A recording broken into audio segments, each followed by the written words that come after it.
இன்றைக்கி விநாயகர் சதுர்த்தி நம்மக்கிட்டே கிச்சனில் தான் ஸ்டார்ட் ஆச்சு. நேற்று நைட்டு சமைச்ச திங்ஸ் எல்லாம் கழுவிட்டு இன்றைக்கி வேணுங்கிற திங்ஸ் எல்லாம் வாங்குறதுக்கு போயாச்சு. ஸோ திங்ஸ் எல்லாம் வாங்கி முடிச்சதுக்கப்புறம் ஒரு ஐடியா தோணுச்சு.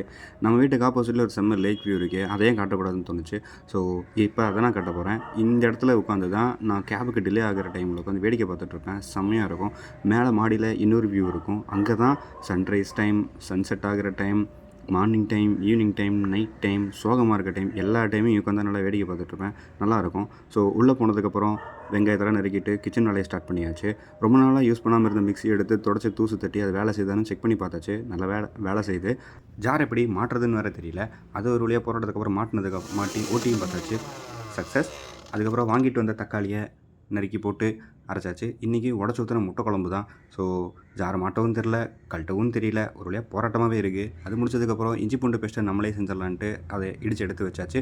எடுத்து முடிச்சதுக்கப்புறம் குக்கர் எடுத்து அடுப்பில் வச்சு கொஞ்சம் கடலெண்ணெய், கொஞ்சம் கடுகு, கொஞ்சம் சீரகம், கொஞ்சம் வரமிளகா, ஒரு பெரிய வெங்காயம் எல்லாம் போட்டு சாட்டை பண்ணி எடுத்தாச்சு. சாட்டை பண்ணிகிட்டு இருக்கும்போது நெக்ஸ்ட்டு நான் அரைச்ச இஞ்சி பூண்டு பேஸ்ட்டையும் ஆட் பண்ணியாச்சு. இஞ்சி பூண்டு பேஸ்ட்டை ஆட் பண்ணதுக்கப்புறம் அது கொஞ்சம் சாட்டை பண்ணிவிட்டு நெக்ஸ்ட்டு கொஞ்சம் ஒரு கொத்து கருவேப்பிலையும் ஆட் பண்ணியாச்சு. நெக்ஸ்ட்டு தக்காளி ஆட் பண்ணணும். தக்காளி ஆட் பண்ணி நல்லா சுண்டி வந்தப்புறம் அதில் மசாலா ஐட்டங்கள் ஆட் பண்ணணும். மசாலா, தண்ணி எல்லாம் ஆட் பண்ணி நல்லா கொதி வந்ததுக்கப்புறம் முட்டையை ஆட் பண்ணணும். ஸோ இந்த ப்ராசஸ்லாம் நடுவில் எடுக்க மறந்துட்டேன், சாரி. இன்றைக்கி குழம்பு ரெடியாக ஒரு 8 to 10 minutes ஆகும். ஸோ அந்த டைமில் ரைஸ்க்கான வேலை ஆரம்பிக்கலான்னு சொல்லிட்டு அதை க்ளீன் பண்ணுற ப்ராசஸ் இறங்கியாச்சு. ஸோ குழம்பு ரெடி ஆகிடுச்சு. போய் டேஸ்ட் பண்ணி பார்த்தா ஆவரேஜாக இருந்துச்சு. என்ன முட்டை குழம்புல குழம்ப காணோம், முட்டை மட்டும்தான் இருந்துச்சு. எப்படியோ இன்றைக்கி அட்ஜஸ்ட் பண்ணி சாப்பிட்டு முடிச்சாச்சு. நாளைக்கு பார்ப்போம். பாய்.